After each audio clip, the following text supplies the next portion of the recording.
Kita kan nggak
Assalamualaikum warahmatullahi wabarakatuh.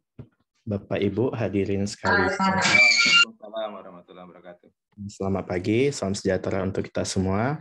Kita menunggu dulu ya Bapak Ibu ya.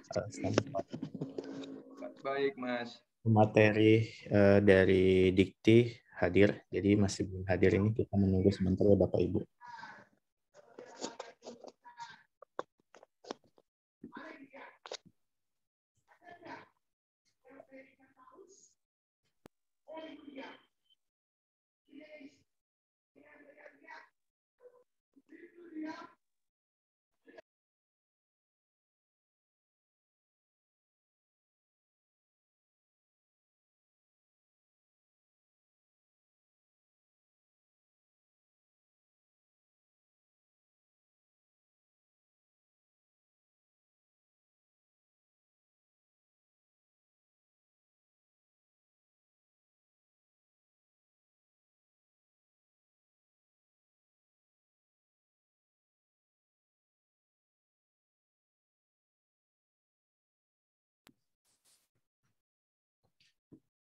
Assalamualaikum Pak Firman, selamat pagi.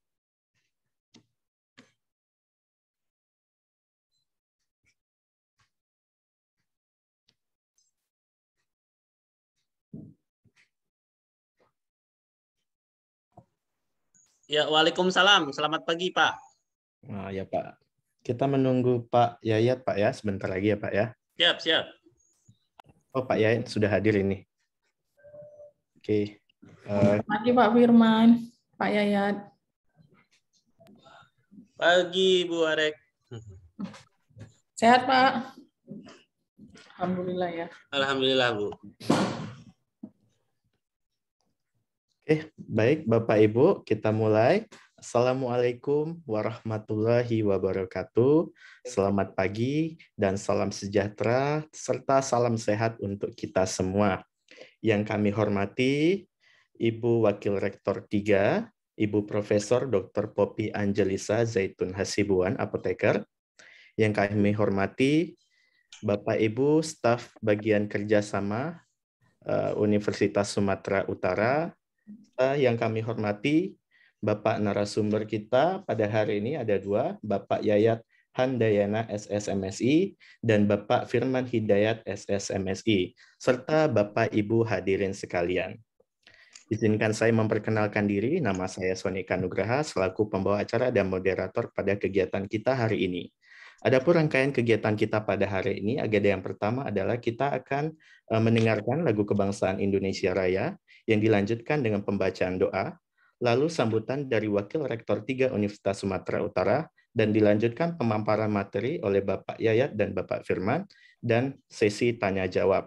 Mengingat waktu sholat Jumat di daerah Jakarta dan sekitarnya lebih cepat dibandingkan Kota Medan, maka waktu acara kita pada hari ini akan kita padatkan hingga pukul 11.30. Mungkin nanti Pak Yayat pun ada kegiatan yang lain, mungkin nanti bisa Pak Yayat yang duluan memaparkan materinya. Baik Bapak Ibu, kita masuki agenda yang pertama adalah menyanyikan lagu kebangsaan Indonesia Raya. Kepada operator untuk segera mempersiapkan. Hadirin dimohon untuk berdiri ketika lagu telah diputarkan.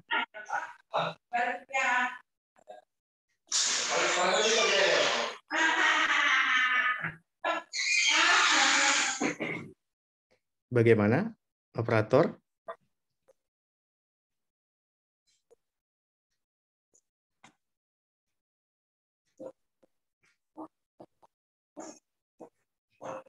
Bapak Ibu.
Hadirin dimohon duduk kembali.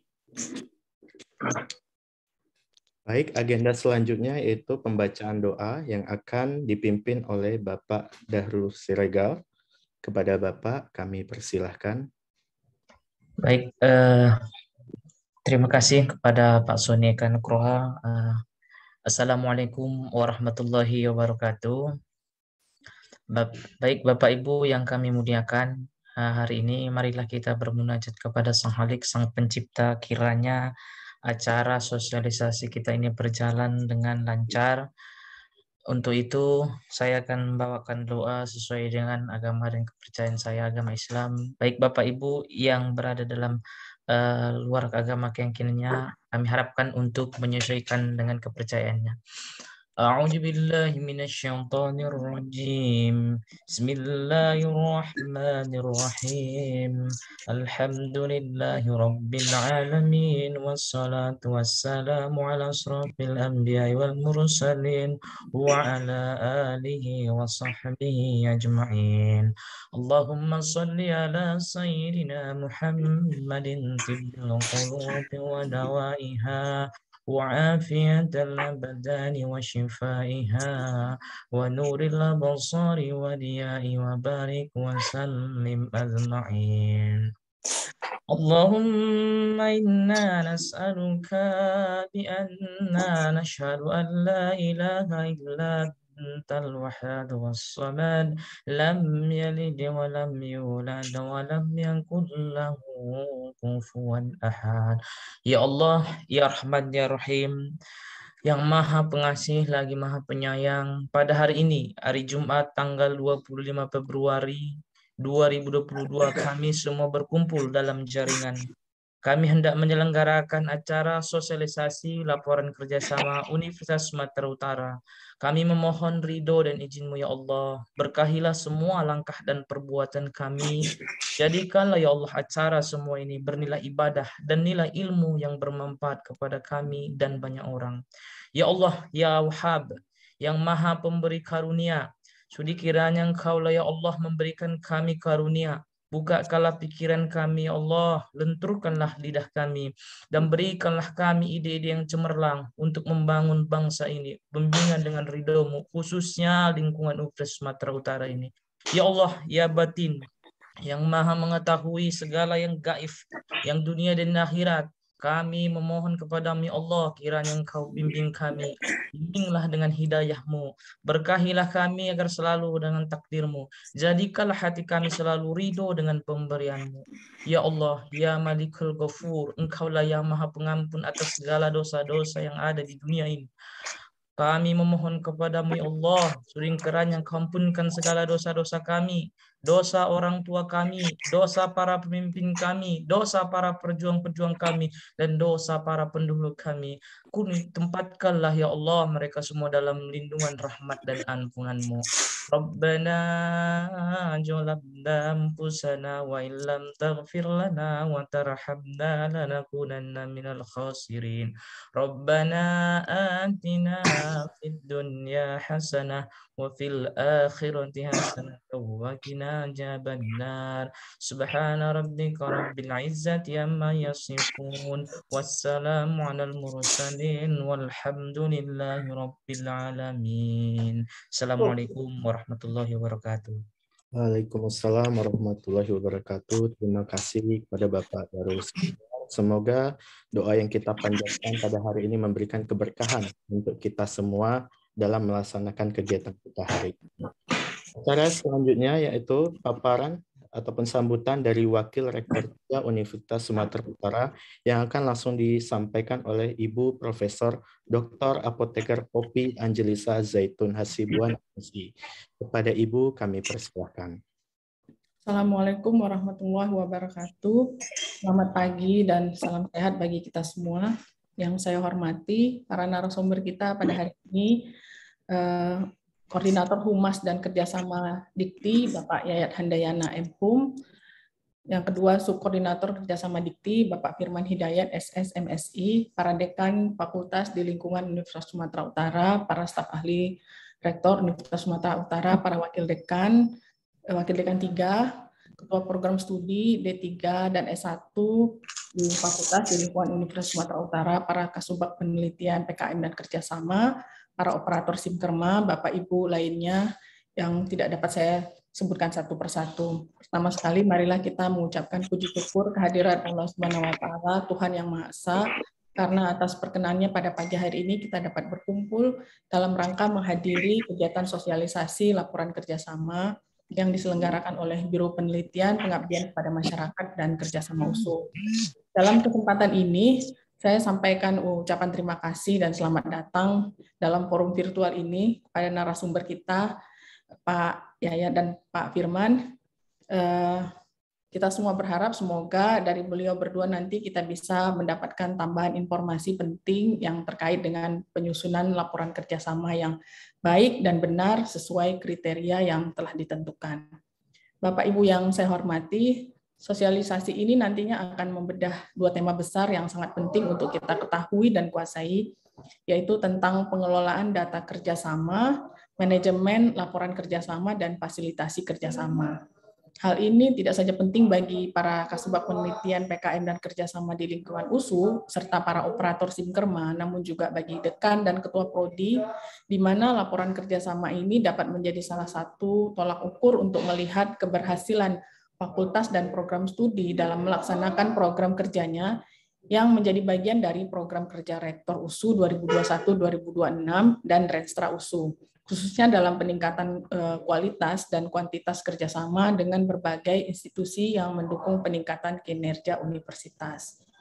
Nah, laporan kerjasama yang disusun umumnya meliputi aspek penyusunan rencana, program, dan anggaran, persiapan pelaksanaan, fasilitasi, koordinasi, pemantauan, pengelolaan data, dan evaluasi kerjasama. Hal-hal tersebut seringkali kita lihat ya nggak cermat dan mendetail kita susun dalam laporan, sehingga menyebabkan informasinya tidak lengkap dan tidak memenuhi kriteria sebagai laporan yang baik. Nah, pengelolaan data kerjasama ini penting kita lakukan dengan baik untuk mendapatkan penilaian dalam berbagai kompetisi yang diselenggarakan baik oleh Dikti, melalui anugerah Dikti-Ristek maupun kompetisi dari lembaga terkait lainnya sebagai bentuk pengakuan terhadap laporan kerjasama yang sudah memenuhi standar.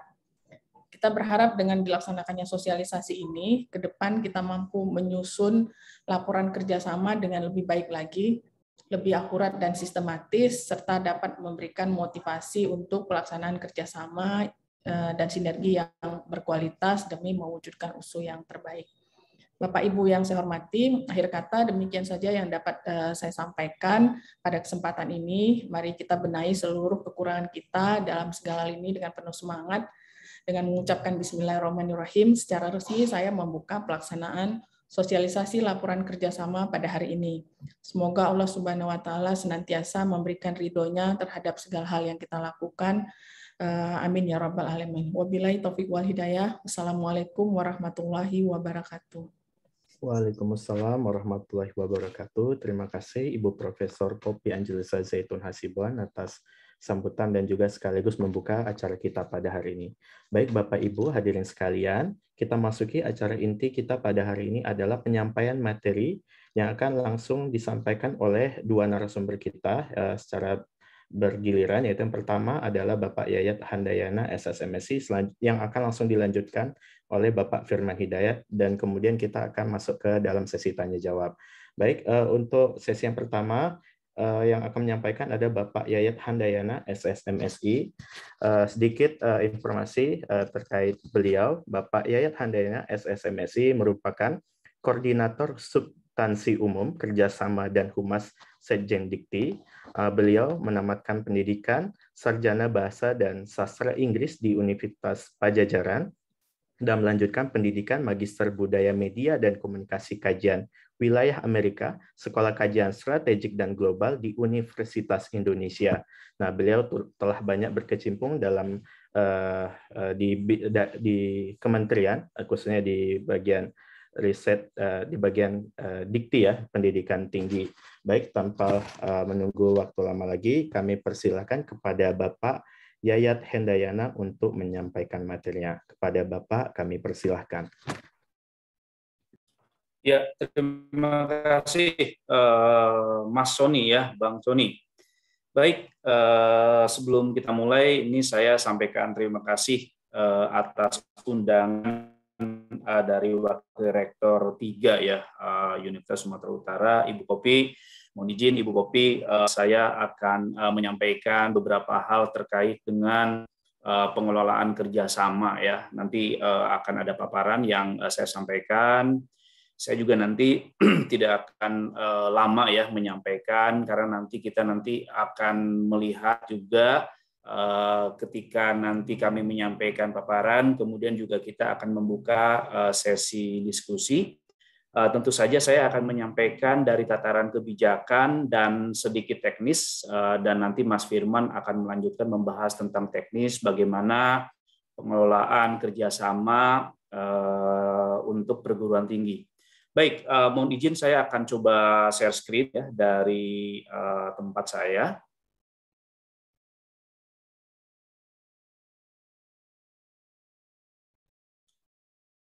Apakah terlihat dari sana? Terlihat, Pak Mas.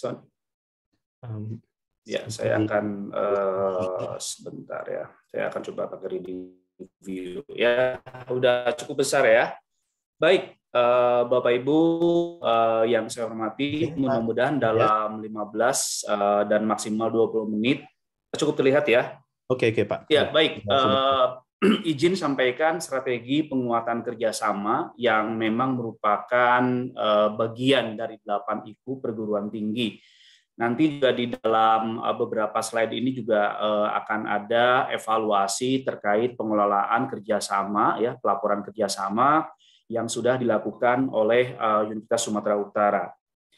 Baik, Bapak Ibu yang saya hormati, mohon izin sebelum nanti kita masuk ke materi, saya ingin sampaikan sedikit tentang tantangan pendidikan tinggi yang dihadapi oleh Indonesia, ya, terutama oleh perguruan tinggi negeri dan perguruan tinggi swasta. Di sini kita bisa melihat bahwa jumlah perguruan tinggi kita memang terbilang cukup banyak, yaitu 4.593. Kemudian juga terkait dengan akreditasinya masih jauh lebih besar, akreditasi C sekitar 4,69%, kemudian akreditasi B 31,66%, ternyata akreditasi A hanya 3,65%. Nah, kemudian juga untuk pemeringkatan QS ya, World Rank QS 2021 baru ada 3 universitas, di mana juga hanya masuk di top 300 di sini dari peringkat 254 sampai 313 yang memang baru ada 3 perguruan tinggi negeri. Nah, kita juga lihat selain jumlah perguruan tinggi yang besar, yang banyak juga kita lihat jumlah dosen 312.000, kemudian juga jumlah mahasiswa 8.483.213. Nah, dari sini kita bisa melihat bahwa ini adalah tantangan sehingga juga bidang kerjasama perlu ditingkatkan dalam upaya untuk bisa melakukan implementasi Merdeka Belajar Kampus Merdeka yang sejak tahun 2021 kemarin ya, memang juga kita diharapkan juga perguruan tinggi juga bisa mengisi ya laporan dari 8 IKU ya, terutama IKU 6, yaitu persentase prodi bekerja sama dengan mitra. Baik, kita lanjut di slide berikutnya. Mohon izin nanti sebelum kita ya bahas tentang bagaimana sebetulnya pengelolaan kerjasama baik terkait dengan IKU dan juga dengan anugerah Diktiristek yang tahun kemarin cukup disayangkan juga ya, ini Universitas Sumatera Utara belum bisa masuk menjadi 5 besar terbaik ya dari kategori PTNBH. Baik, Bapak Ibu yang saya hormati, seperti kita ketahui memang pendanaan berbasis kontrak kinerja yang dilakukan oleh Pak Rektor dengan Pak Dirjen itu ada menunjukkan indikator kinerja utama ya. Jadi kalau kita lihat panduan tahun 2021 kemarin dengan panduan tahun 2022 ini masih tetap sama, yaitu indikator kinerja utama dan targetnya masih tetap ada 8 indikator kinerja ya, yang tentu saja mengukur kualitas lulusan dosen dan juga pembelajaran ya di sini. Nah, kemudian juga di sini diharapkan juga agar untuk 8 IKU juga akan ada IKU dari USU juga yang bisa mencapai target sehingga bisa dikatakan mencapai gold standar seperti itu. Nah, kemudian untuk hitungan capaian IKU dan sistem poin itu masih sama ya. Jadi ketika nanti ada yang mencapai gold standar maka diberikan 10 poin ya untuk setiap IKU. Nah, kemudian juga karena tahun kemarin di tahun 2021 kami menarik data dari kerjasama dari tahun 2020 sehingga juga belum ada poin pertumbuhan capaian ya. Namun demikian kita harapkan kebetulan hari ini hari Jumat terakhir laporan kerjasama akan ditutup dan saya pikir masih ada cukup waktu ya beberapa jam sampai nanti laporan yang disampaikan oleh USU juga bisa kami lanjutkan validasi dan verifikasi. Nanti Mas Firman akan bahas tentang proses validasi dan verifikasi. Baik, Bapak Ibu, berkaitan dengan pembagian liga dan hitungan bonus BOPTN seperti tahun kemarin juga sama, jadi tetap dibagi 3 ya perguruan tinggi negeri di kita, yaitu berbadan hukum, BLU, dan Satker, dan kebetulan juga ini Universitas Sumatera Utara juga dikelompokkan ke dalam PTNBH. Baik, Bapak Ibu, saya lanjut dengan sasaran indikator kinerja utama perguruan tinggi. Nah, seperti tadi saya sudah sampaikan bahwa sebetulnya sasaran untuk indikator kinerja utama perguruan tinggi atau IKU PT itu terdiri atas 3 hal, yaitu kualitas lulusan, di mana kualitas lulusan juga ditunjukkan atau diwakili oleh 2 IKU, yaitu IKU 1 dan IKU 2. Ya, ini Bapak Ibu bisa membaca di sini bahwa IKU 1 adalah persentase lulusan S1 dan program diploma yang berhasil mendapatkan pekerjaan, melanjutkan studi atau menjadi wira swasta dengan pendapatan cukup. Nah, kemudian IKU 2 persentase mahasiswa S1 ya, dan D4, D3 atau D2 yang menghabiskan paling tidak 20 SKS ya atau 1 semester di luar kampus atau meraih prestasi minimal tingkat nasional. Nah, sedangkan berkaitan sasaran dengan kualitas dosen, yaitu kita bisa melihat di sini di IKU 3, IKU 4, dan IKU 5. Nah, untuk kualitas kurikulum dan pembelajaran kebetulan diwakili atau ditunjukkan oleh IKU 6, IKU 7, dan IKU 8. Nah, pada hari ini kita akan fokus untuk membahas IKU 6, yaitu presentase prodi S1 dan diploma yang melaksanakan kerjasama dengan mitra. Baik, Bapak Ibu yang saya hormati, permasalahan yang memang dialami oleh perguruan tinggi negeri ketika menyampaikan laporan kerjasama adalah terkadang juga pengelola kerjasama juga belum bisa untuk menyampaikan dokumen yang sesuai dengan kriteria, baik kriteria secara mitra, ataupun mungkin program dalam implementasi Merdeka Belajar Kampus Merdeka. Baik, kita lanjut ke slide berikutnya.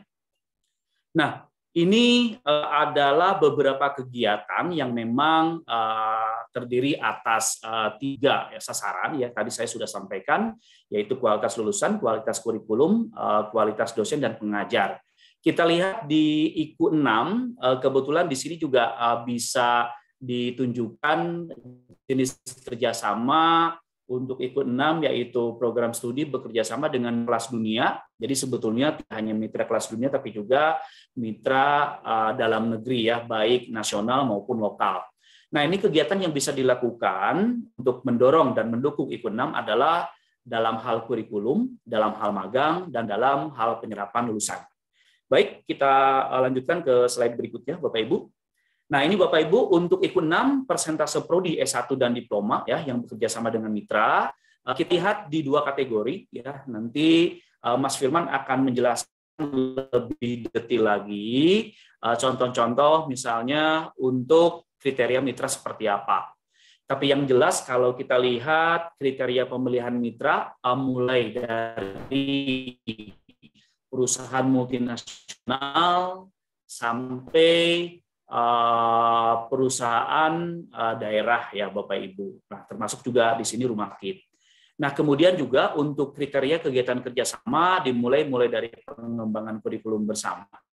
ya misalnya merancang output, kemudian konten dan metode pembelajaran, kemudian juga menyiapkan program magang dan kegiatan lainnya. Baik, kita lanjut. Nah, Bapak Ibu mohon izin, terutama Ibu Warek ya, Ibu Warek, Ibu Popi, mohon izin saya sampaikan IKU yang ada di Universitas Sumatera Utara ya di sini. Jadi kalau kita lihat untuk tahun 2021, di mana IKU tahun 2021 menarik data dari tahun 2020 dan semester 1 ya, beberapa IKU menarik sampai data 2021 di semester 1.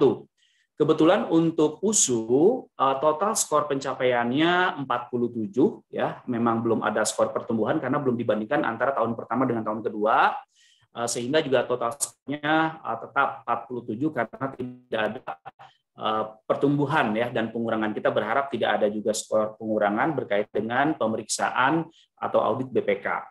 Nah, skor pencapaian 47 di sini menempatkan USU di peringkat 26 Bapak Ibu. Jadi kalau kita melihat baru ada sekitar 12 PTNBH, kemudian di tahun 2021 ini bertambah menjadi 16. Nah, ini juga kita menginginkan agar USU juga bisa memperbaiki peringkat. Nah, kebetulan kalau kita lihat dari pencapaian IKU 1 sampai IKU 8, kita melihat persentase yang sudah mencapai gold standar baru di IKU 1, yaitu 62,3 sekian persen. Sedangkan IKU 2 baru 0,6 dan pencapaian IKU 3 sudah cukup bagus, yaitu 23%. Kemudian IKU 4 juga 33%, IKU 0,6 dan IKU 6 sudah lumayan, ini 4,61 sekian persen. Nah, kita mengharapkan mudah-mudahan juga untuk laporan kerjasama yang disampaikan sampai terakhir tanggal 28 Februari nanti IKU 6 juga bisa dikawal ya, sehingga juga bisa memenuhi kriteria berdasarkan yang ada dalam panduan. Baik, Bapak Ibu yang saya hormati, kalau kita lihat pencapaian IKU 7 sekitar 8,5%, pencapaian IKU 8 6,1%. Ya, berarti masih ada waktu untuk bisa mengecek kembali dokumen yang disampaikan ke laporan kerjasama. Baik, kita lanjut ke slide berikutnya. Berikut adalah statistik kerjasama USU. Nah, kebetulan kami sudah melakukan rekap jenis dokumen kerjasama yang kami tarik ya dari beberapa tahun sampai 3 hari yang lalu kami tarik. Jadi total dokumen kerjasama USU sekitar 2.312 dokumen, di mana yang aktif 1.461 dokumen, yang kadaluarsa 827 dokumen, kemudian dalam perpanjangan sebanyak 4 dan tidak aktif adalah 5 dokumen. Nah, di sini kita lihat untuk klasifikasinya, yang kebetulan juga yang kami inginkan adalah sebetulnya jumlah dokumen Memorandum of Agreement ya, MOA, dan Implementing Arrangement itu lebih banyak dibandingkan dengan MOU-nya.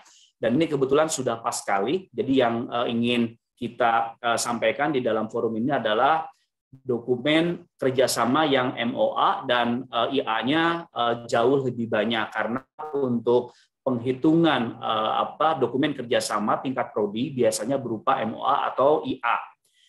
Baik, kita lanjut Bapak Ibu, karena ketika kita berbicara tentang kerjasama, maka juga kita selain berbicara tentang IKU ya, indikator kinerja utama, kita juga bicara tentang anugerah Diktiristek yang syukur alhamdulillah sudah 2 kali kami lakukan di tahun 2020 dan tahun 2021. Sebelumnya memang hanya melakukan anugerah untuk humas ya, namun demikian sudah 2 tahun ini kami mengawal dan mengadakan anugerah kerjasama. Kita lihat kategori dan kriteria yang ada di dalam anugerah tersebut. Baik, Bapak Ibu, kita sama-sama lihat untuk kategori pertama ya di dalam anugerah kerjasama, yaitu kategori manajemen laporan kerjasama. Nah, di sini kalau kita melihat manajemen laporan kerjasama, ini adalah sebetulnya laporan yang kami mintakan ke pengelola kerjasama. Nah, ini tentu saja misalnya laporan tersebut harus sesuai dengan panduan. Jadi yang pertama adalah laporan yang disampaikan harus sesuai dengan panduan, misalnya berkaitan dengan tema. Kebetulan di tahun lalu temanya adalah Merdeka Belajar Kampus Merdeka.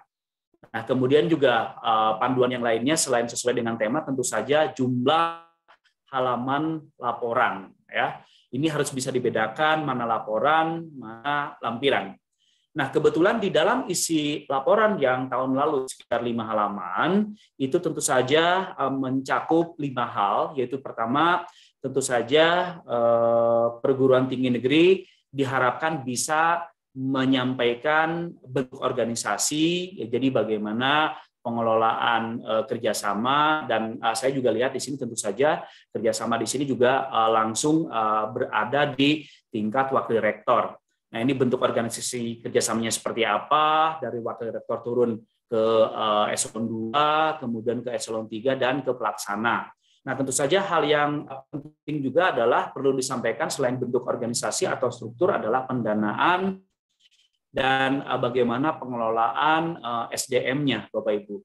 Nah, kemudian yang poin kedua, ya kriteria penilaian kedua yang tidak kalah penting adalah kualitas SOP kerjasama nasional dan internasional. Jadi Bapak Ibu, dari sekian dokumen yang dimiliki oleh USU, maka di dalam laporan kerjasama itu harus bisa disampaikan atau di-highlight kira-kira SOP-nya seperti apa, karena kalau kita berbicara tentang SOP berarti kita berbicara tentang bagaimana pengelolaan kerjasama dilakukan. Kemudian poin ketiga adalah kualitas perencanaan kerjasama dan bentuk-bentuk kegiatan kerjasama. Nah, nanti kalau kita membahas tentang kerjasama, tentu saja kerjasama yang baik pasti akan diawali oleh perencanaan, kemudian dilanjutkan implementasi atau pelaksanaan, dan kemudian diakhiri dengan evaluasi. Nah, ini juga tentu saja perencanaan kerjasama yang disampaikan adalah kerjasama untuk 1 tahun, ya di sini. Apakah untuk jangka pendek 1 tahun atau bahkan untuk jangka panjang 5 tahun. Nah, kemudian di poin keempat yang merupakan kriteria penilaian berikutnya adalah kualitas capaian kerjasama. Ini data masih data kemarin ya di sini Bapak Ibu, sehingga juga nanti untuk anugerah kerjasama tahun depan kita akan menggunakan juga data yang lebih baru ya di sini, yaitu tahun 2021.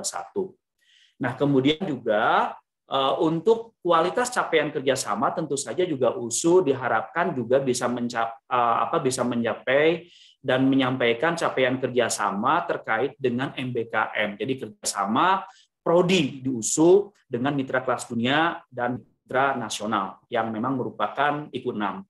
Kemudian yang tidak kalah pentingnya adalah bagaimana kualitas lampiran dokumen kerjasama ya, baik nasional maupun internasional.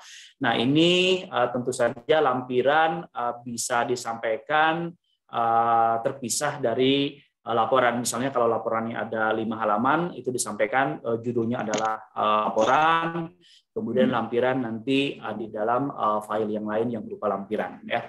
Baik. Ini adalah kategori pertama dari Anugerah Diktiristek, yaitu kategori manajemen laporan kerjasama. Sedangkan yang kedua adalah kategori pengelolaan data kerjasama.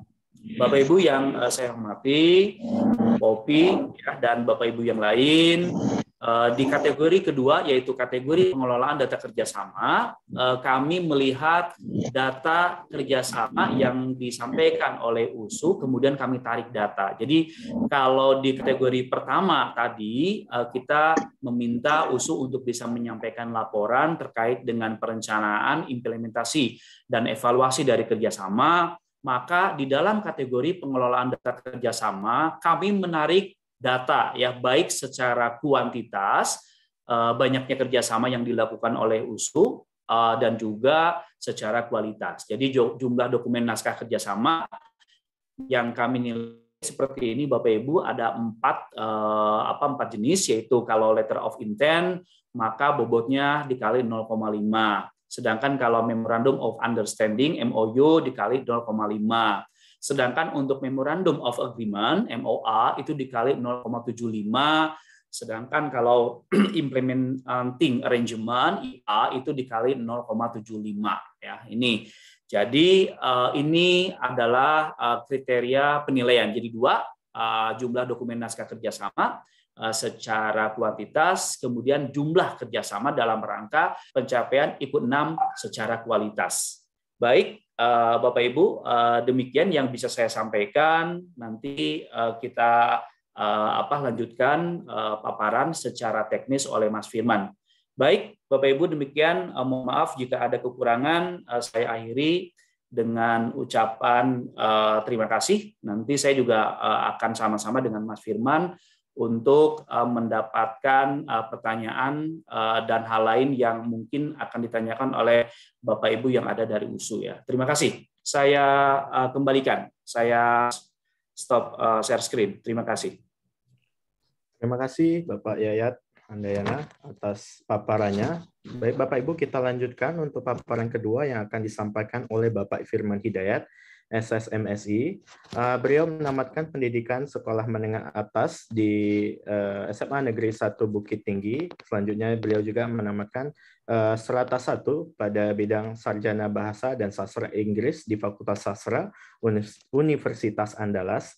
Kemudian beliau melanjutkan dan menamatkan Magister Sains Ilmu Komunikasi pada tahun 2016 di Fakultas Ilmu Sosial dan Ilmu Politik di Universitas Indonesia. Baik Bapak Ibu, tanpa menunggu lagi kita sambut Bapak Firman Hidayat untuk menyampaikan paparannya. Kepada Bapak Firman Hidayat kami persilahkan. Baik, terima kasih Pak Sony. Assalamualaikum warahmatullahi wabarakatuh. Salam sejahtera untuk kita semuanya. Yang kami hormati Bu Popi, Wakil Rektor Universitas Sumatera Utara, Bapak Ibu pimpinan di Universitas Sumatera Utara, Bapak Ibu dekan, wakil dekan, juga ada Kaprodi dan Bapak Ibu peserta acara sosialisasi IKU 6, khususnya IKU 6 pada hari ini terkait manajemen pelaporan kerjasama program studi memiliki kemitraan dengan mitra kelas dunia.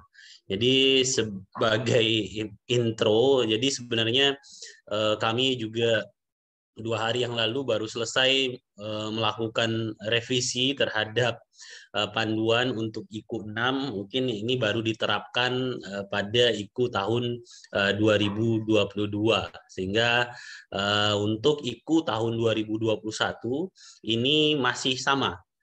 Untuk panduannya kita menggunakan panduan yang lama. Tapi untuk IKU tahun 2022 kita menggunakan IKU yang baru gitu. Panduannya yang baru. Ada beberapa penyesuaian tapi tidak terlalu jauh berbeda. Nanti untuk IKU tahun 2022 akan ada pembobotan. Yang membedakannya itu ada pembobotan antara kerjasama dengan mitra yang satu dengan kerjasama dengan mitra yang lainnya. Bapak Ibu yang kami hormati, untuk kerjasama sendiri, walaupun saat ini memang perguruan tinggi sangat sibuk ataupun sangat bersemangat untuk melakukan pelaporan kerjasamanya, walaupun sampai ke level program studi ya, dan kami juga sistemnya kemarin sempat down juga sementara. Karena banyak Bapak Ibu yang melakukan proses upload secara bersamaan karena memang deadline-nya tanggal 28 Februari untuk deadline saat ini. Apakah nanti ada perpanjangan atau tidak kita belum tahu, tetapi deadline saat ini tanggal 28 Februari itu sudah ditutup. Nah, jika Bapak Ibu lihat di Pindai ataupun di dashboard IKU itu untuk IKU 6 nilainya itu sebenarnya harusnya 0 semua, 0% semua, karena kita belum melakukan proses verifikasi dan validasi data kerjasamanya. Kita baru akan melakukan proses verifikasi dan validasi itu setelah tanggal 28 Februari.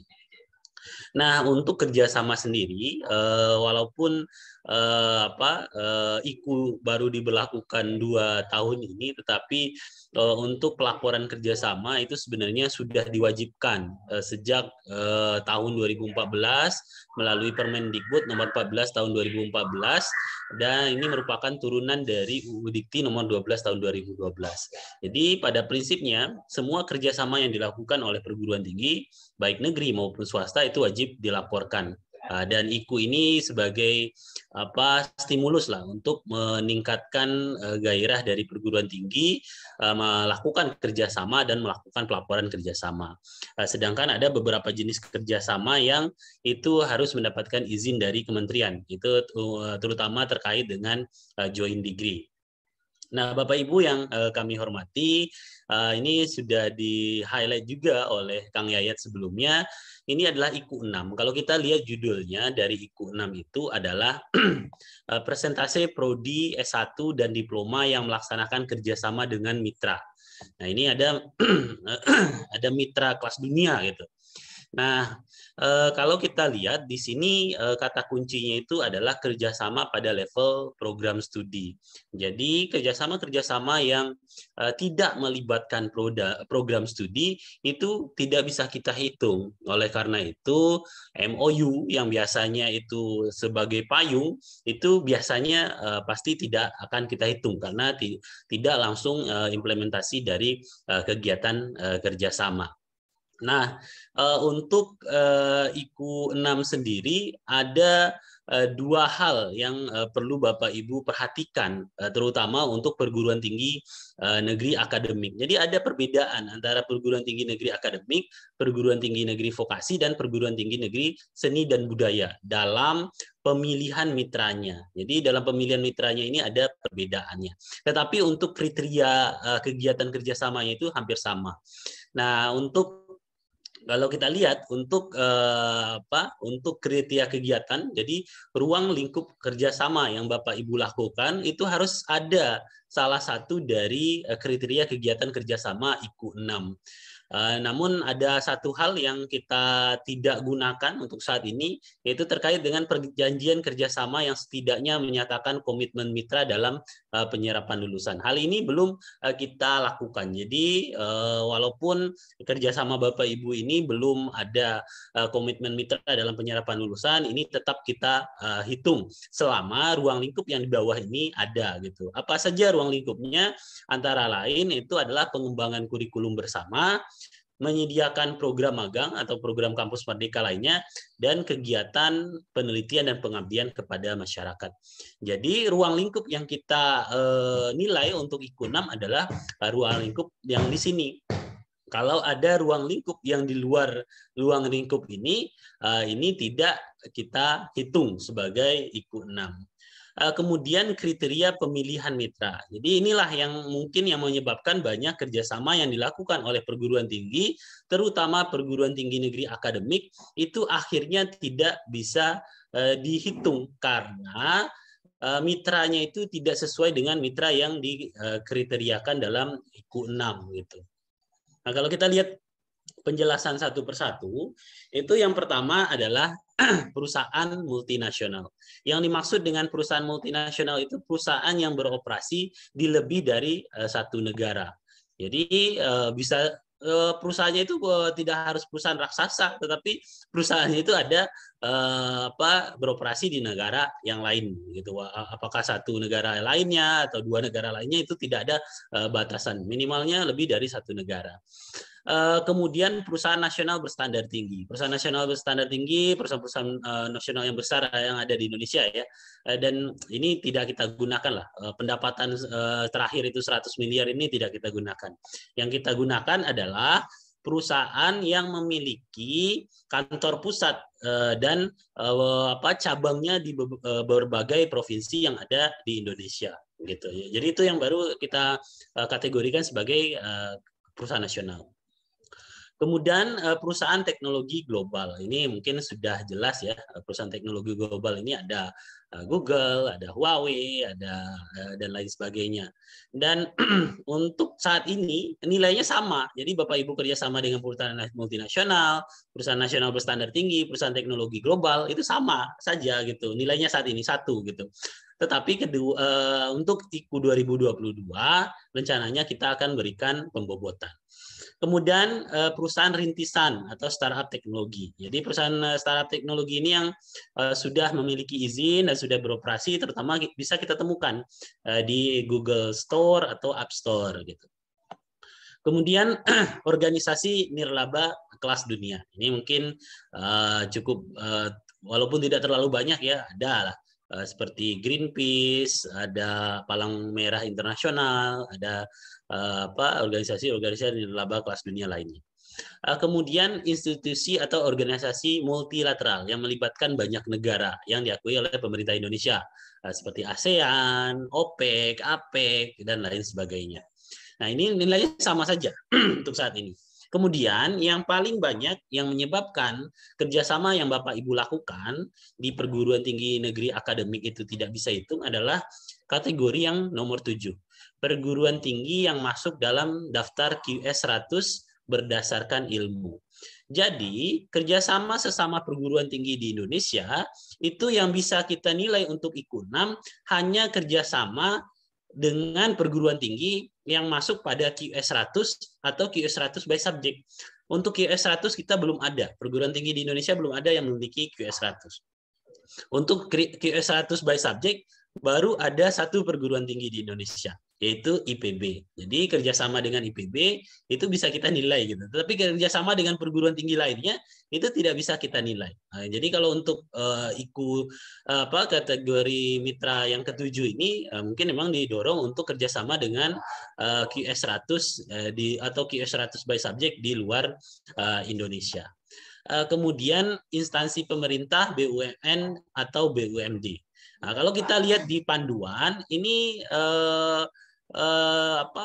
yang diatur itu adalah kementerian atau lembaga pemerintah Indonesia. Jadi instansi pemerintah pada level nasional. Tetapi kami untuk tahapan awal ini memberikan fleksibilitas karena tentu saja tidak semua perguruan tinggi kita itu memiliki akses kepada instansi-instansi pusat. Jadi untuk mitra yang instansi pemerintah ini tidak hanya instansi pemerintah pusat, tetapi juga bisa pemerintah daerah, bisa pemerintah provinsi, itu tetap kita hitung. Nah, ini pembobotannya nanti untuk tahun 2022 akan berbeda.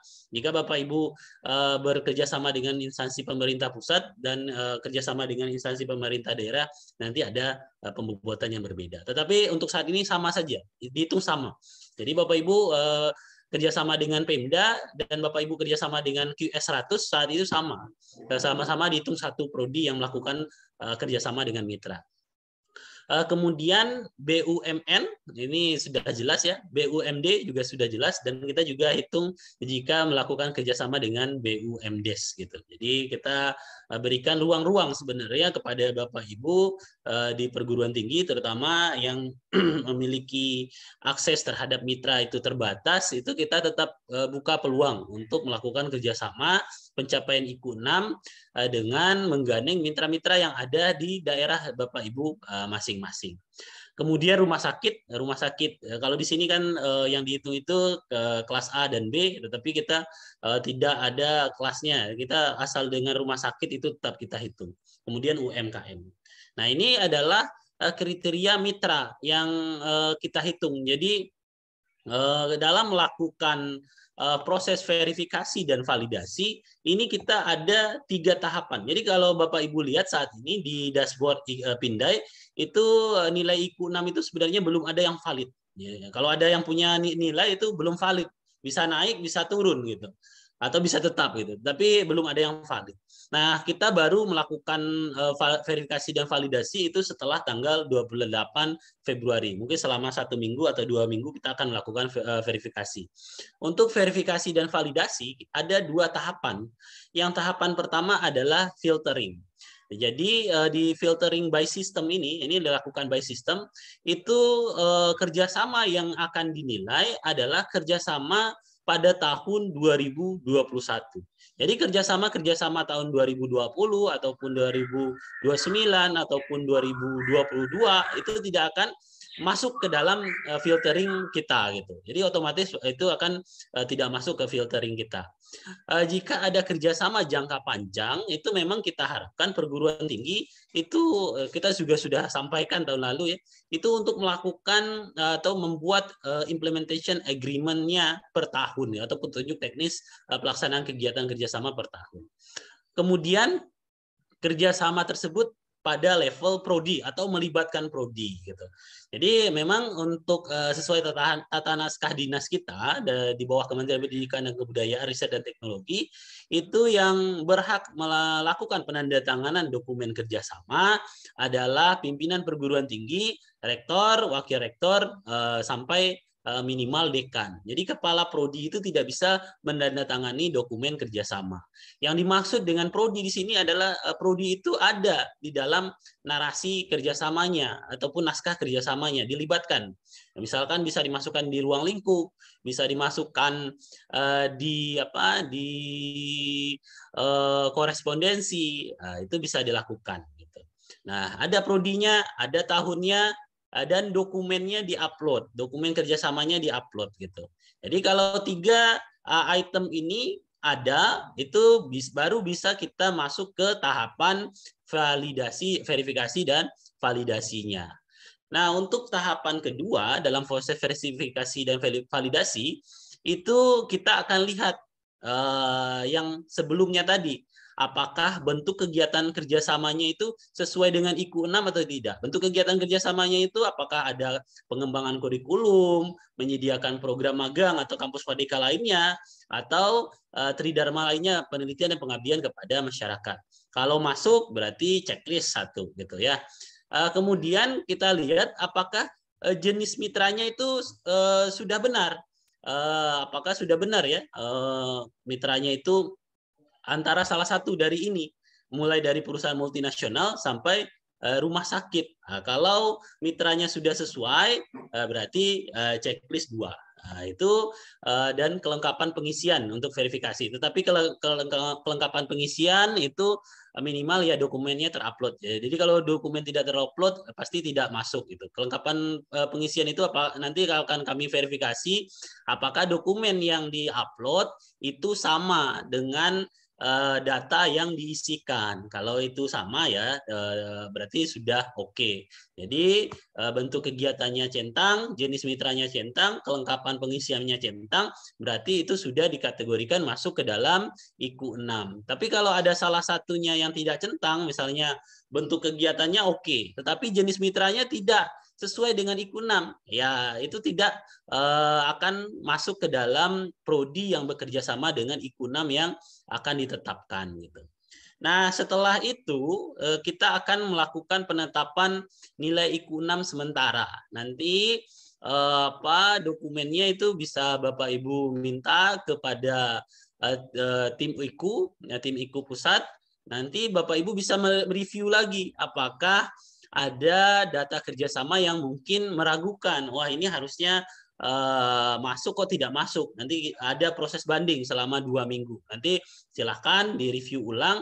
Jika ada yang meragukan, dilakukan banding. Nanti kita diskusikan bersama lagi dalam 2 minggu itu. Kemudian kalau selesai masa bandingnya, nilai IKU 6-nya akan ditetapkan. Nah, sesuai seperti yang disampaikan oleh Kang Yaya tadi, bahwa untuk tahun 2022 ini nilai IKU itu akan dilakukan penghitungannya by semester. Jadi ada semester 1 dan semester 2. Jadi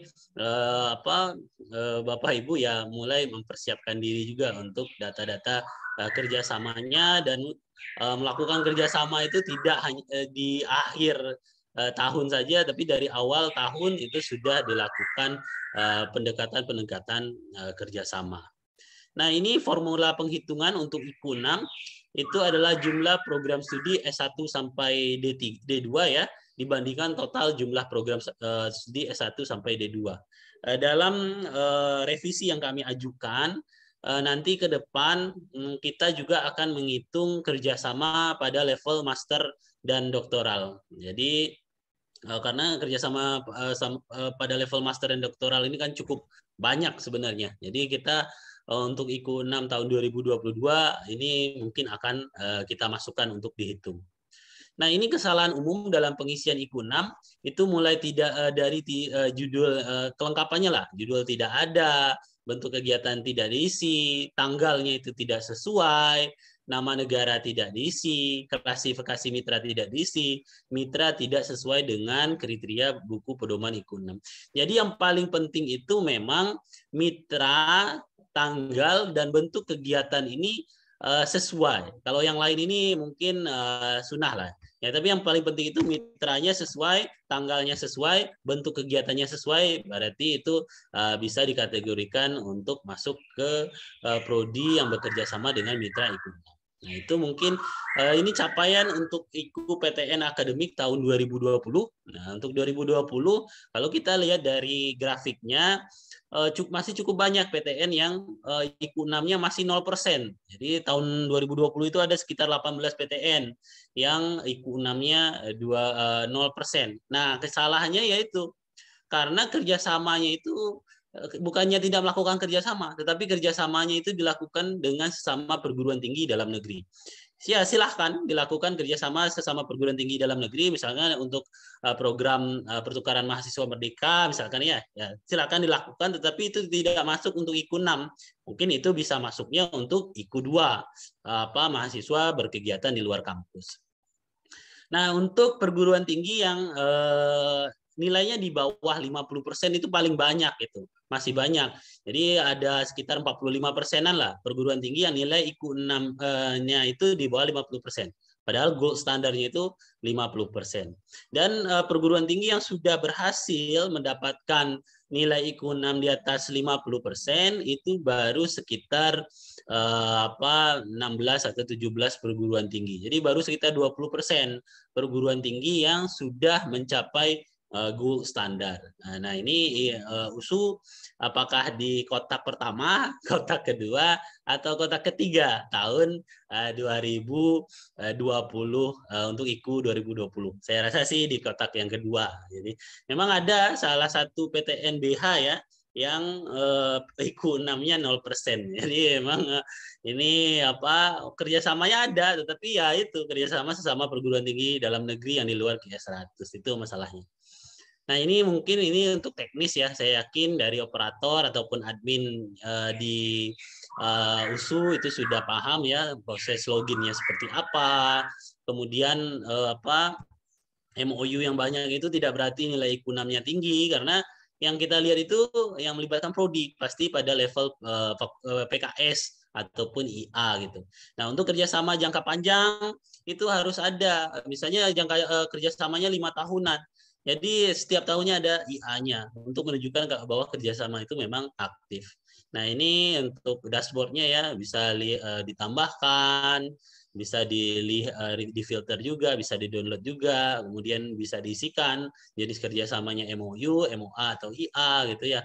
Kalau MOU silahkan, kalau MOA ada payung MOU-nya bisa dirunutkan juga. Jadi Bapak Ibu juga punya bisa melihat juga mana MOU yang sudah ada turunannya, mana yang MOU yang masih belum punya keturunan gitu. Nah, MOU yang belum punya keturunan inilah yang kita buatkan surat-suratnya gitu.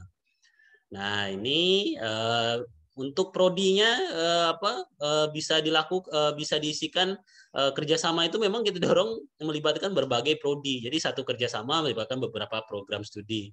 Nah, kadang-kadang perguruan tinggi kita juga banyak kerjasama dilakukan pada LPPM gitu.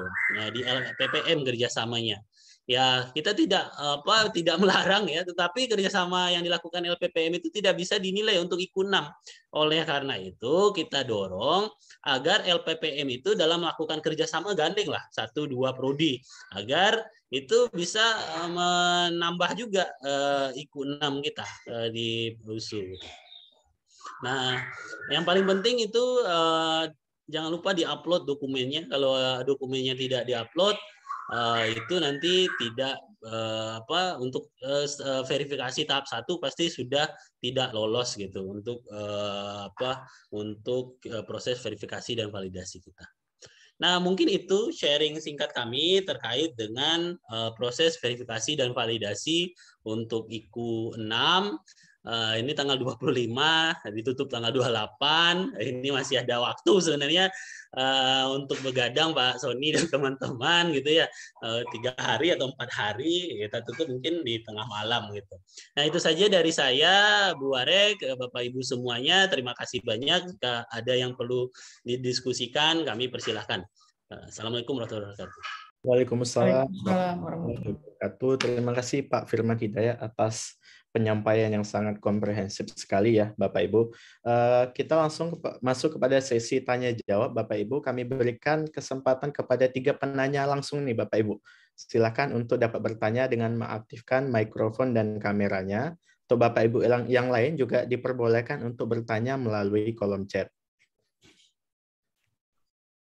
Silakan Bapak Ibu yang ingin bertanya. Saya dulu Pak. Silakan Pak Rudi, silakan Ya. Pak. Terima kasih, cukup menarik tadi pembahasannya. Ini Pak Firman, saya mau nanya tadi ada informasi yang disampaikan oleh penjelasan yang disampaikan oleh Pak Firman tuh tentang filterisasi tadi itu ada prodi juga ya. Nah, di sini prodi itu kerjasama dalam prodi ataukah penandatangannya dekan gitu. Tapi di dalam klausulnya ada disebutkan prodi gitu. Karena selama ini informasi yang kami dapat bahwa kerjasama itu harus prodi, kemudian tantangan prodi begitu ya. Dekan hanya mengetahui. Nah, ini yang perlu kita jelaskan. Nanti tadi kalau dari informasi bisa dalam bentuk prodi itu bisa dalam bentuk isi di dalam kontrak kerjanya atau MOU-nya atau MOA-nya gitu. Itu yang mungkin penjelasan lebih jelas lagi kalau dari Pak Firman. Terima kasih Pak.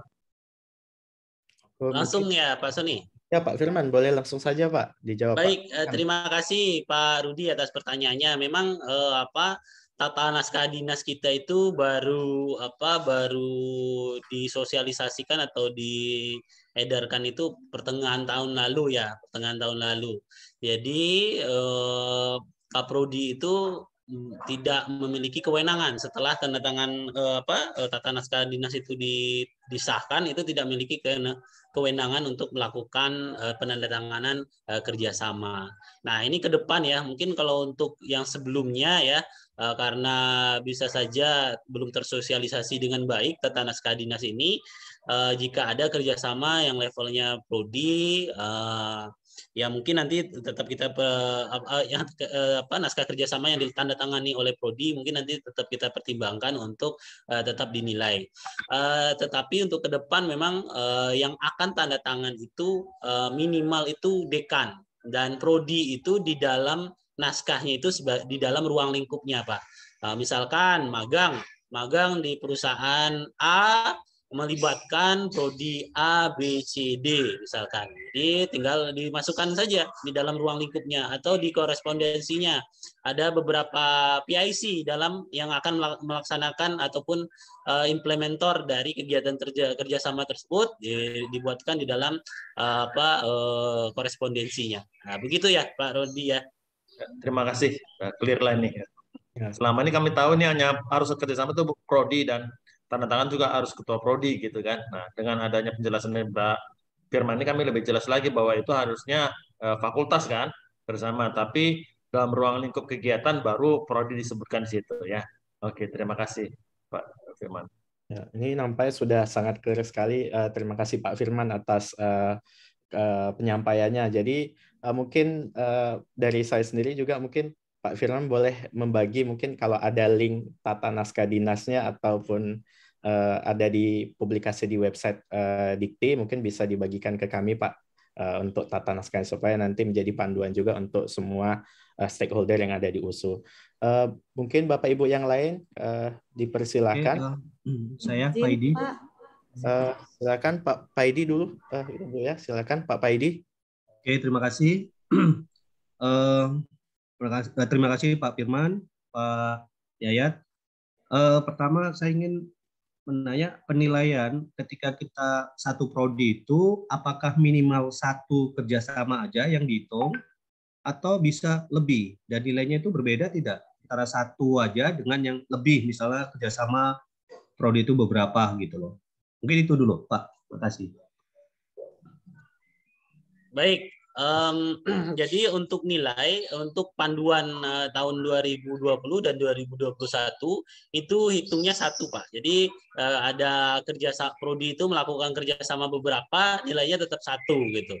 Untuk panduan yang lama. Tetapi di revisi kami yang kami usulkan nanti nilainya itu bisa lebih dari 100%, bisa lebih dari satu gitu. Jadi ini kita kan tidak mau juga membuat prodi itu yang banyak melakukan kerjasama nilainya dengan yang cuma satu kerjasama sama gitu. Jadi nanti kita akan nilai, tetapi ada pembobotan seperti yang saya sampaikan tadi. Untuk kerjasama, misalkan kerjasama dengan QF 100 itu nilainya langsung satu, tetapi kerjasama dengan Pemda itu nilainya misalnya jadi 1/4. Jadi misalnya Bapak Ibu kerjasama dengan kecamatan ataupun desa, nilainya 1/4. Untuk dapat nilai 1 itu harus kerjasamanya 4 gitu. Tetapi kalau Bapak Ibu kerjasama dengan misalnya pemerintah pusat ya dengan komisi KPK misalnya, nilainya langsung jadi 1.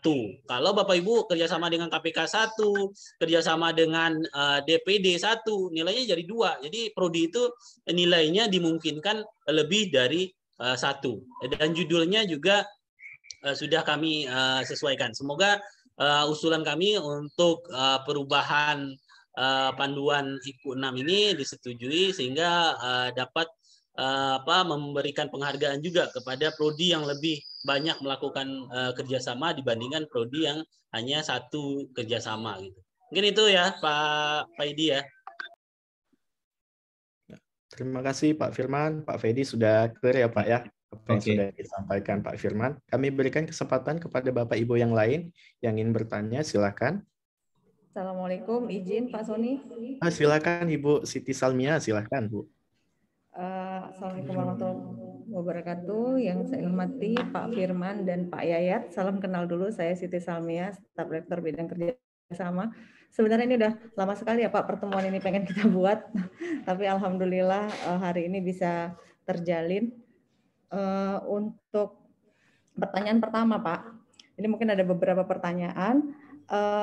Yang minus 10 poin untuk IKU yang tidak lolos audit itu penjelasannya bagaimana ya Pak? Mohon dijelaskan. Kemudian untuk award tadi kan ada LOI Pak. Nah di Labkerma kami tidak melihat di mana kami dapat mengupload LOI itu. Nah untuk award itu Bapak tarik data LOI itu dari mana? Mohon pencerahannya juga. Kemudian kita kan lihat di IKU 6 Pak, ada kriteria yang 38 itu, mitra perguruan tinggi, fakultas, atau program studi dalam bidang yang relevan. Sebenarnya kan kalau dilihat dari kriteria IKU yang ada, sebenarnya itu bisa dimasukkan gitu ya Pak, sebagai kriteria mitra untuk program studi. Nah itu apakah memang tidak dihitung, karena di kriteria IKU 6 itu sebenarnya itu ada gitu. Untuk program studi yang relevan karena banyak kerjasama kami yang bermitra dengan ini gitu mengikuti kriteria mitra ini. Mungkin itu saja dulu Pak, 3 pertanyaan dulu nanti saya lanjut kembali. Terima kasih Pak. Assalamualaikum warahmatullahi wabarakatuh. Baik, waalaikumsalam warahmatullahi wabarakatuh. Mungkin saya mulai dari pertanyaan nomor 3 tadi. Jadi kerjasama sesama perguruan tinggi itu di panduan ada, kok nggak dihitung. Nah, jadi kita lihat, nggak muncul ya. Oke.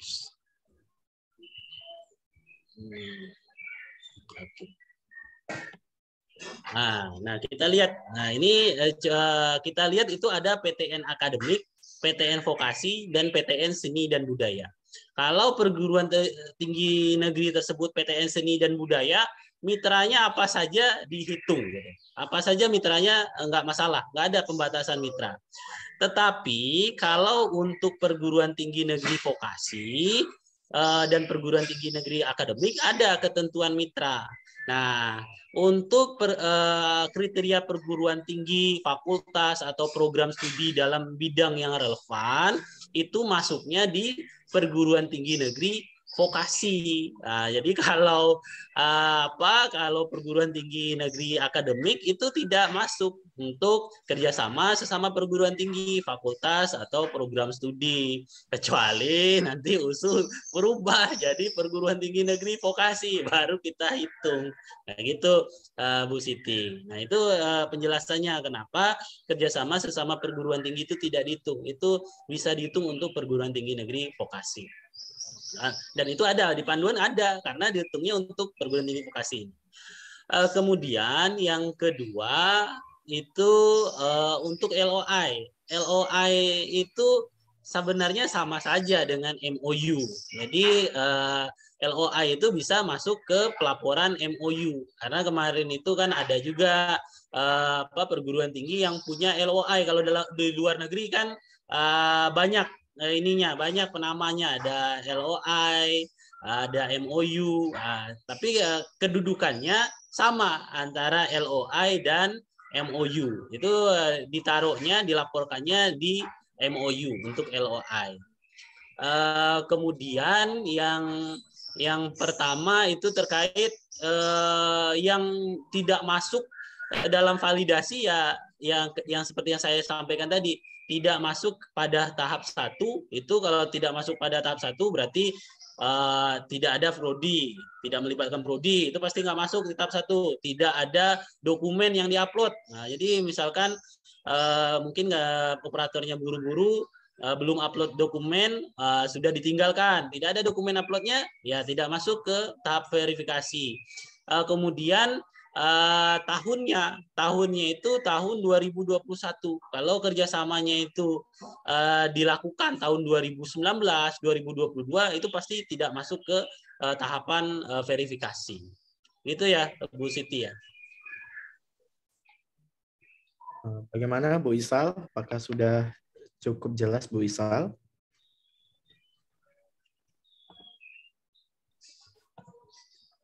Bisa? Pak, jadi maksudnya kalau misalnya kita mengirimkan data masuk misalnya 49 prodi begitu Pak. Nah, terus ada dari 49 prodi kan satu prodi misalnya ada bekerja sama dengan mitranya 3 sampai 5 misalnya. Nah, 3 sampai 5 yang bekerja sama mitra ini mungkin tidak semuanya yang datanya valid gitu atau datanya terberi semua. Apakah sisanya itu akan mengurangi nilai atau enggak ya Pak ya? Enggak ngurangi nilai. Jadi kirim 10 kita lihat satu-satu, dari 10 itu ada salah satu yang masuk, ya udah masuk ikut 6. Berarti sisanya enggak ada ya Pak? Nggak ada pengurangan nilai. Silakan diupload saja semua. Nanti kita lihat satu-satu. Dari 10 itu ada 1, ya udah 1 itu yang menyelamatkan 9-nya gitu. Jadi nggak ada pengurangan nilai. Oke, siap Pak. Terima kasih Pak. Terima kasih Pak Firman atas paparannya. Kami persilahkan kepada ini ada yang mengangkat tangan nih di Zoom. Bapak Amir Husin dari Teknik Lingkungan. Silakan Pak Amir, silakan Pak. Terima kasih Pak Sony ya. Mungkin ini saya terkait gini Pak narasumber ya.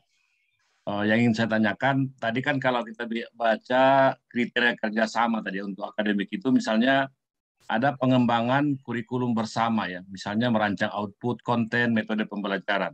Nah, yang ingin saya tanyakan, kalau misalnya kami melaksanakan FGD, Pak, FGD kurikulum, ya, kan itu kan biasanya kita undang dari, katakanlah, misalnya BUMN lah, misalnya BUMN, itu kira-kira apakah bisa jadinya dihitung, Pak, itunya, Pak, ke dalam apa nih, kerjasama, dianggap kerjasama, ya, oke, karena kan itu resmi kita undang, itu, Pak. Terima kasih, Pak. Nah, mungkin Pak nomor 2 mungkin ya, Pak, narasumber nomor 2. Terima kasih. Terima kasih, Pak. Silakan Pak Firman. Ya, baik. Jadi Ya, ini kalau seminar FGD itu harus dilihat dulu apakah hal tersebut jadi dari implementasi kerjasama atau bukan. Ada PKS-nya nggak sebelumnya? Kalau ada PKS-nya berarti baru bisa kita lihat apakah bentuk kerjasamanya itu dari ruang lingkupnya itu ada di dalamnya pengembangan kurikulum. Silahkan, salah satu bentuk kegiatan dari pengembangan kurikulum itu adalah FGD, riset kurikulum ataupun yang lainnya, itu kan aktivitas Pak Amir, itu silahkan, boleh, itu kegiatannya. Tetapi PKS-nya ada nggak sebelumnya? Nah, kalau ada, oke, silahkan dilakukan. Salah satu bentuk implementasinya adalah FGD. Ruang lingkupnya itu pengembangan kurikulum, implementasinya ada FGD nanti, ada ini itu Pak Amir. Terima kasih Pak Firman. Terima kasih Pak Amir atas pertanyaan dan Pak Firman atas tanggapannya. Jadi semua kegiatan kalau kita lihat Bapak Ibu sekalian ya dapat kita sampaikan semua pada implementation arrangement ya Bapak Ibu. Dan kemudian untuk tadi penandatanganan pun juga sudah clear ya Bapak Ibu. Nanti kita bisa lihat sudah dibagikan oleh Pak Firman di bagian chat bahwasanya bahwa tata naskah akademik itu sudah ada peraturan Menteri Pendidikan dan Kebudayaan nomor 3 tahun 2021. Jadi ini menjadi acuan kita dalam membuat naskah dokumen kerjasama nantinya. Kami berikan kesempatan kepada Bapak Ibu untuk bertanya kepada Pak Firman.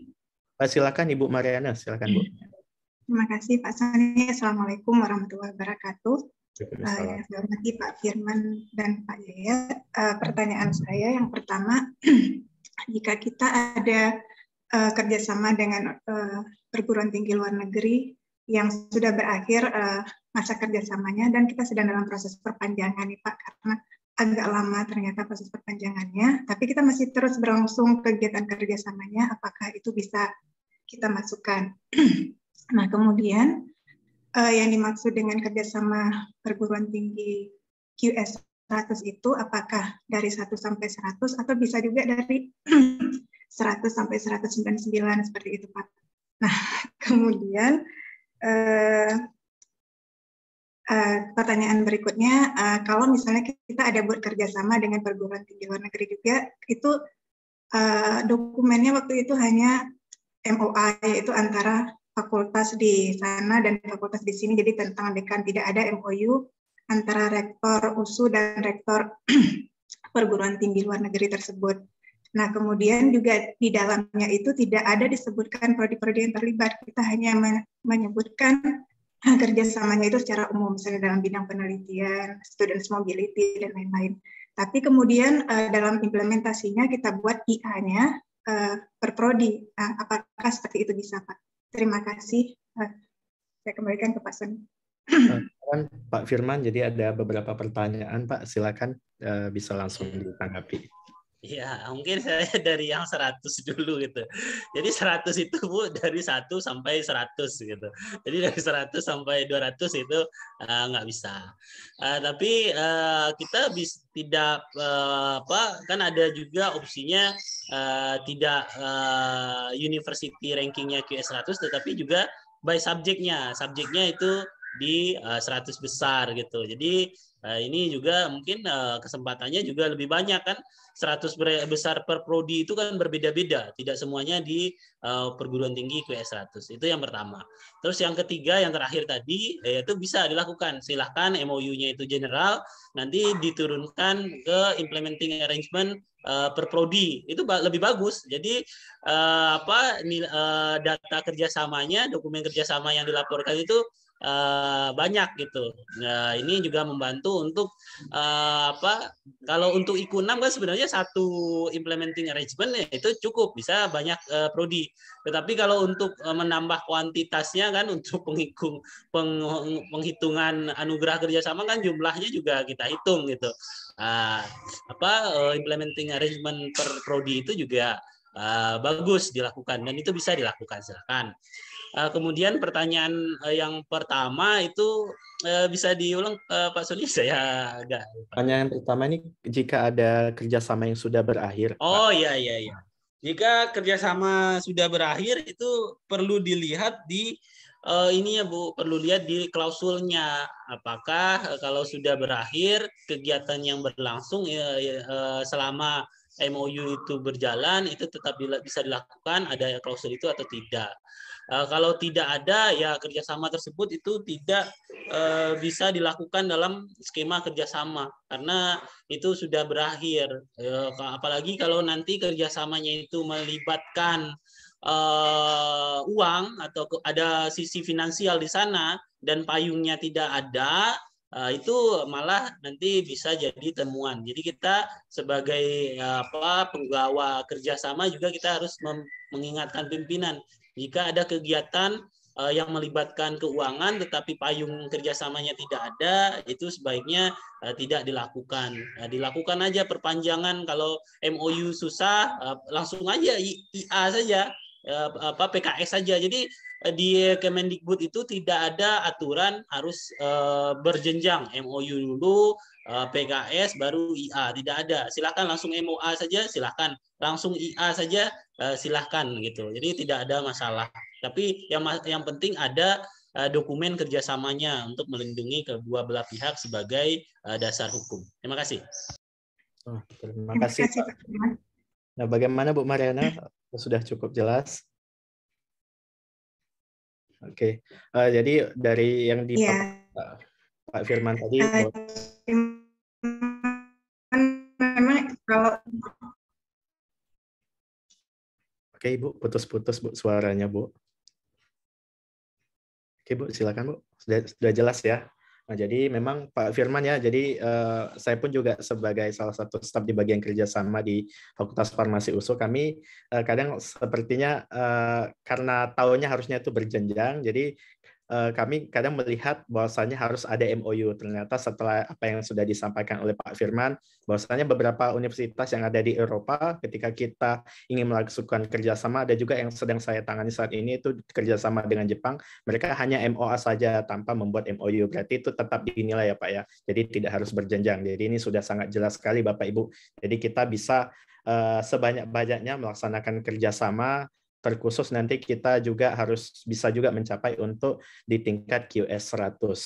Baik Bapak Ibu, masih ada waktu. Jadi untuk Pak Yayat ini beliau sudah mengabarkan bahwasanya beliau izin, jadi kita tanya jawabnya itu dengan Pak Firman saja. Mungkin masih ada waktu untuk 1-2 pertanyaan lagi Bapak Ibu, kami persilahkan.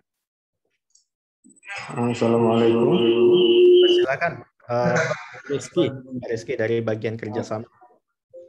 Silakan Pak. Terima kasih Pak Sony. Pak Firman, saya ingin saya perkenalkan diri dulu. Saya Rizky Hafidsyah, operator lapor Kerma untuk Universitas Sumatera Utara. Pak, ada sedikit yang mau saya tanyakan perihal ini secara teknis ya Pak, perihal anggaran, pengisian anggaran di lapor Kerma. Apakah pengisian anggaran di lapor Kerma itu wajib atau tidak gitu, mengingat beberapa MOA tidak tercantum nilai pasti kerjasama tersebut. Apakah jika itu dikosongkan akan berpengaruh pada penilaian IQ 6 atau bagaimana Pak kira-kira? Terima kasih Pak Firman. Assalamualaikum. Waalaikumsalam. Silakan Pak Firman. Baik, terima kasih atas pertanyaannya. Jadi untuk anggaran itu opsional saja Pak, boleh diisikan, boleh tidak. Jadi tidak akan mempengaruhi nilai IQ 6. Jadi itu memang kebutuhannya kita untuk mengetahui kalau perguruan tinggi itu sudah banyak yang melaporkan, kita bisa melakukan pemetaan dari kerjasama yang dilakukan oleh perguruan tinggi kita, negeri dan swasta, itu melibatkan berapa besar anggaran. Jadi kita butuh itu sebagai data pemetaan kita. Tetapi itu belum kita lakukan sebagai indikator penilaian. Jadi itu opsional Pak untuk saat ini. Oke, baik. Terima kasih Pak Firman dan Pak Rizky ya. Sudah cukup jelas ya. Bapak Ibu, kita masih ada 1 pertanyaan lagi sampai ke penghujung acara. Nanti pukul 11.30 masih ada 1 pertanyaan lagi. Saya berikan kesempatan kepada Bapak Ibu yang masih ingin bertanya. Izin Pak Moderator Agus dari Pak Agus. Silakan Ya. Pak Agus. Izin mau menanyakan terkait dengan IKU dan pelibatan mahasiswa dalam penelitian ya. Untuk kasus mahasiswa yang terlibat dalam penelitian tapi dokumen artikelnya belum publish, apa itu sudah bisa dilaporkan sebagai capaian IKU di tahun 2021 ya, Pak Firman? Itu yang mungkin ditanya. Apakah harusnya sudah publish penelitiannya sehingga baru kita boleh laporkan keterlibatan mahasiswanya atau seperti apa? Terima kasih. Itu aja. Silakan Pak Firman. Ya, baik. Terima kasih, Pak. Sebenarnya ini di luar IKU yang saya tangani ya, Pak ya. Tetapi kalau dari kemarin kami menyusun panduan ya. Jadi untuk mahasiswa berkegiatan di luar kampus itu kan ada beberapa kategori. Ada beberapa kegiatan, ada yang melakukan kampus merdeka dan mendapatkan prestasi gitu ya. Jadi kalau belum ada hasilnya itu belum bisa diakui sebagai IKU tersebut. Tetapi kalau mahasiswa meneliti itu kan masuk ke dalam salah satu program kampus merdeka sebenarnya. Meneliti itu kan bisa dimasukkan juga gitu. Tapi ini mungkin bisa dihitung nantinya kegiatan mahasiswa tersebut. Tapi kalau untuk dosennya ya harus publish gitu. Itu tapi ya itu mungkin nanti bisa dikonfirmasi ulang juga ke pemegang IKU tersebut. Gitu Pak. Terima kasih. Terima kasih Pak Firman. Pak Agus sudah cukup jelas ya Pak Agus ya. Ini nampak dari layar Prof. Himsar ingin bertanya, raise hand, silakan. Terima kasih Pak Sony. Sebenarnya ini sama Pak Yahya tadi, tapi nggak apa-apa lah Pak Firman. Ini soal ini Pak, tapi di awal tadi paparan di awal itu capaian sementara. Kalau nggak salah tadi dari Pak Firman intinya kan IKU 6 itu belum ada skor sebenarnya ya. Iya, tetapi masalahnya sekarang ini Pak udah beredar itu peringkat-peringkat. Misalnya seperti tadi saya lihat ya. USU dikatakan totalnya 47 dan peringkatnya 26. Jadi ini agak membuat cemas-cemas karena kita lagi dipelototin Pak Rektor ini Pak, ini semua ya. Jadi ini gimana? Makanya Pak Agus Purwoko itu masih ngantuk itu mungkin tadi mempelototi IKU-nya. Nah, jadi yang mau saya tanyakan tahun 2020 Prof. Enggak, 2021 ya ini. Penilaiannya 2021, untuk yang 2021 belum dirilis. Iya. Jadi kalau di sini kan skornya 47 dan peringkatnya 26. Nah, jadi dari keterangannya tadi sebenarnya belum ada skor dan beberapa sudah beredar peringkat-peringkat yang kita dengar. Ini mohon paparannya Pak Firman supaya kami tahu apakah memang ini real supaya kami segera perbaiki atau memang ini hanya perkiraan. Baik, terima kasih atas konfirmasinya Pak. Jadi untuk IKU 6 itu harusnya nilainya 0 semua Pak, 0 semua karena belum ada nilai yang valid. Baru akan kita lakukan verifikasi validasi setelah tanggal 28. Mungkin kalau ada data-data di sana itu mungkin data-data dari sistem Pedidikti ya yang masuk, tetapi itu belum ada proses verifikasi ataupun validasi data sama sekali. Jadi untuk IKU 6 harusnya 0% semua gitu. Mungkin saya nanti izin Prof juga. Tadi kalau yang saya tangkap penjelasan dari Pak Sony itu evaluasi yang tahun 2021 hasil penilaian atas capaian tahun 2020. Baseline-nya barangkali itu yang saya tangkap tadi. Tapi itu pun kita bukan 26 loh Mas Agus. Karena tadi yang dipaparkan itu 20. Oh iya ya. Nah itu yang makanya saya berpikir itu tahun sebelumnya, tapi ini kok 26. Nah apakah angka 26-nya itu ya Prof yang iya itu juga, makanya itu data yang mana gitu. Oke Pak, mungkin nanti kita akan ya. Karena Pak Yayat tadi saya mungkin nambahin satu lagi ya, yang tadi ada disebutkan pengurangan poin 10 poin untuk setiap IKU yang tidak lolos audit. Itu misalkan, nah itu informasinya boleh disampaikan Pak. Terima kasih Pak. Ya, oh kalau yang itu auditnya bukan proses verifikasi dan validasi ini, tetapi audit mungkin nanti dari auditor datanya ada yang melihat wah ini kok sepertinya agak mencurigakan nilai IQ-nya. Setelah dilakukan audit mungkin ada ya mungkin ini kan kita itu ada positive thinking-nya, ada negative thinking-nya. Mungkin ada dilakukan pemalsuan data ataupun pemalsuan dokumen. Jika ditemukan pemalsuan data ataupun pemalsuan dokumen, itulah yang dilakukan pengurangan nilai. Tetapi kalau nilainya datanya sudah sesuai dengan yang dimiliki kampus, ya tidak masalah, tidak akan dilakukan pengurangan nilai gitu. Terima kasih Pak Firman. Terima kasih Bu Kopi, Pak Firman, Prof. Himsar, Pak Agus tadi sudah bertanya. Kemudian Bapak Ibu sekalian, nampaknya ini kita sudah sampai ke penghujung acara kegiatan kita pada hari ini. Berhubung waktu sholat Jumat antara Medan dan Jakarta berbeda ya Bapak Ibu. Jadi kita padakan sampai pukul 11.30.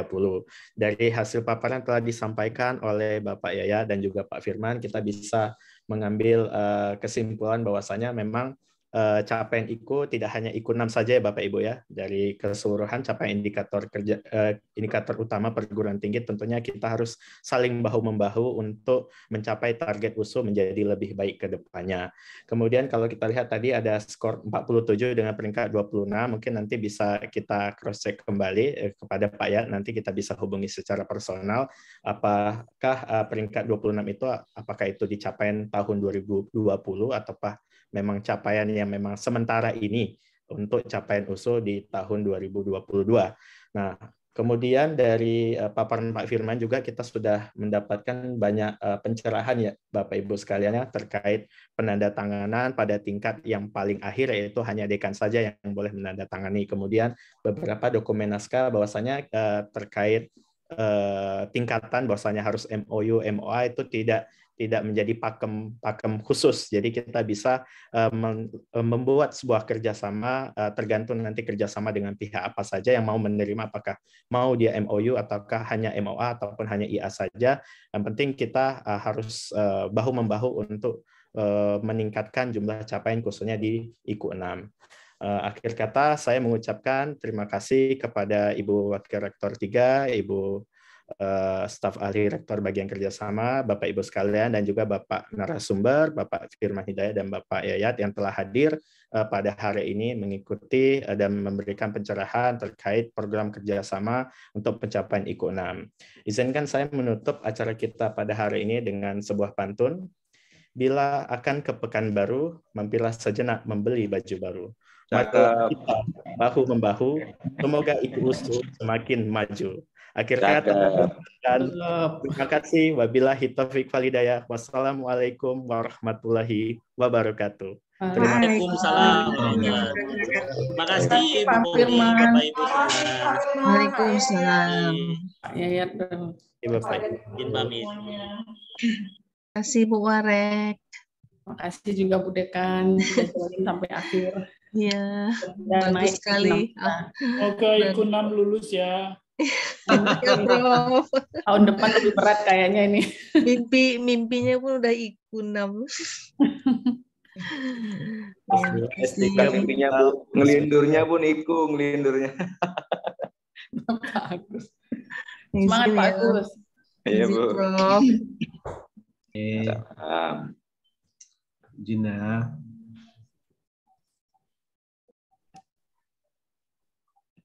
Wah, udah selesai ya. Ini IQ 5 tadi kecil kali ya? Makanya aku juga bingung.